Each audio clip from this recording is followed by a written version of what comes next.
در خانه مدنیت به نام گایدرس شهر مسکو یک شب شعر و موسیقی و شب شعر و سرود ایجادیات ایران برگزار گردید. در شام شعر و سرود اشخاصی دارای معلومات مناسبت‌های میان روسیه و ایران، اهل جامعه ایرانشناسان روسیه شرکت کرده از غزل‌های سعدی شیرازی، شاهنامه فردوسی توسی برخبر شدند و همچنین نوازندگان جوان روس که با اسباب‌های ایرانی می‌نواختند و می‌سراییدند یک صحنه دیدنی بابی بود. در آغاز این شام بزم، برنده این بزم نمایش را افتتاح کرده از پیوستگی فرهنگ ایران و روسیه صحبت کرد و بعدا رشته سخن را به خانم تاتیانا ساوچنکو، استاد دانشگاه به نام الکسی پوشکین شهر مسکو داد. خانم ساوچنکو تمام نازوکی مناسبت‌های فرهنگی میان روسیه و ایران را از آن زمان قبلی یادآور شده معلومات خوبی را برای تماشاگران پیشنهاد کرد. Гюлистан – розовый сад, и бустан – плодовый сад. И когда Пушкин пишет своего Евгения Онегина, то горечь от разлуки с друзьями он выражает словами Саади. Пушкин говорит в Евгении Онегине: «Но те, которым в дружной встрече я строфы первые читал, иных уж нет, а те далече, как Саади некогда сказал». Пушкин встречался с персидским поэтом XIX века, очень известным Фазиль-ханом. Или есть другая транскрипция, более жесткая этого имени Фазыл-хан. В 1829 году в Петербург приезжает персидская миссия, в составе которой Фазиль-хан. И недалеко от Арзрума встречаются два великих поэта. Фазиль-хан, представитель персидской культуры, и Пушкин, представитель культуры русской. На обоих это производит неизгладимое впечатление, хотя встреча очень короткая, несколько минут, и Пушкин, сразу же вернувшись в Петербург, приступает к написанию малоизвестного сейчас стихотворения Фазиль-хану, которое, к сожалению, осталось незавершенным. Далее, если говорить о литературе Серебряного века, Персия там становится культуронимом, то есть философской и культурной категорией особенного мистического смысла. И поэт-символист Вячеслав Иванов в Петербурге организует общество гафизидов, потому что находится под обаянием поэзии Гафиза или Хафиза. И в этот кружок входят русские выдающиеся поэты, прозаики, драматурги, музыканты, композиторы, художники. И посмотрите, друзья мои, как интересно, в это время Петербург Вячеслав Иванов называет Петробагдадом, имея в виду Багдад «Тысячи и одной ночи», Багдад из сказок Шахерезады. И так было время, когда, конечно, неофициально, но Петербург носил имя Петробагдада. Конечно, нельзя не сказать о творчестве поэта-акмеиста Николая Гумилева. Гумилев создает свою сакральную географию, где по всему земному шару для него рассеяны очень важные центры мистической культуры, и Персия занимает виднейшее место среди них. Для Гумилева Персия священна.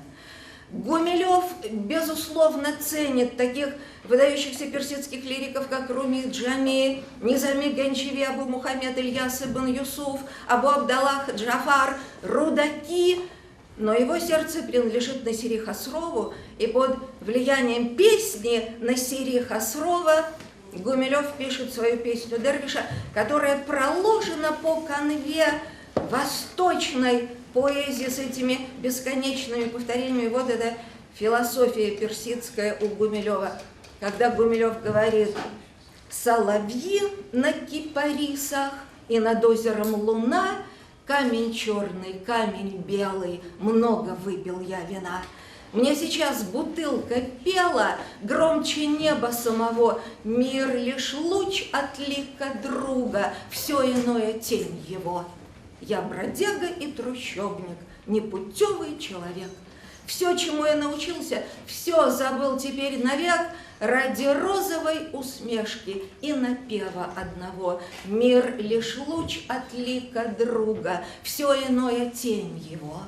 Вот иду я по могилам, где лежат мои друзья, о любви спросить у мертвых неужели мне нельзя? И кричит из ямы череп тайну гроба своего: мир лишь луч от лика друга, все иное тень его. Под луною всколыхнулись в дымном озере струи, на высоких кипарисах замолчали соловьи. Лишь один запел так громко, тот, не певший ничего: мир лишь луч от лика друга, все иное тень его. Гумилев очень ценит такой художественный жанр, как средневековая персидская миниатюра. И в своем произведении «Подражание персидскому» он выражает надежду, что Аллах или Бог после смерти превратит его в персидскую миниатюру. Там встретится французское словечко «каш-каш» – это прятки по-французски. И Гумилев говорит: когда я кончу, наконец, игру в каш-каш со смертью хмурой, то сделает меня Творец персидскою миниатюрой. Николай Гумилев является автором сборника «Персия» 21 года. К сожалению, Гумилев был расстрелян, очевидно, вы это знаете, по приговору ЧК. И сборник так и остался в рукописном виде. Интересно, что Гумилев в переписке с Ларисой Рейснер, писательницей, подписывается не своим именем, не именем Николая Степановича Гумилева, а именем Гафиза. И у них такая мистическая переписка на астральном уровне. بعداً از صحبت پرمحتوای خانم سفچینگر قسمت موسیقی شبنشینی آغاز گشت. در آن طفلکان و جوانان روسبان که با اسباب ایران شرقی می‌نواختند خاطری مردمی تالا را بالیده‌تر گردانیدند.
در جریان نمایش جوانان زیادی که محبت بی‌پایان با ایجادات شرق بخصوص با فرهنگ فارسی دارند در تالار جمع آمده بودند. خانم کاترینا که خود باشنده شهر مسکو و ملتش روس است چنان رقصی سمای شرقی را با تمام نازکی اجرا کرد که در این راستا کسر حیرت میماند. از کجاست اینقدر محبت بی‌پایان از جوانان روس با فرهنگ فارسی؟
در آخر شب نشینی شعر و غزل فارسی در خانه مدنیت گیدر افتشاری مسکو برگزار گردید. ما با چند تن از شرکت کنندگان او صحبت راسته پیوستگی این دو فرهنگ ماهیت برگزاری چنین چهاربینی‌های فرهنگی را سوال کردیم.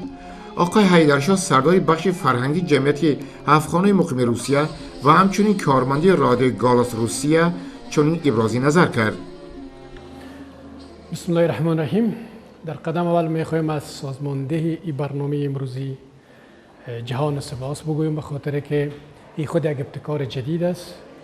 نفوذ فرهنگ شرق، فرهنگ مردم فارس زبانا در اروپا این یک گام بسیار نیک است، یک فعال بسیار خوب است. آفرین برشان که همینطور یک گردمایی امروز سازماندهی کردن.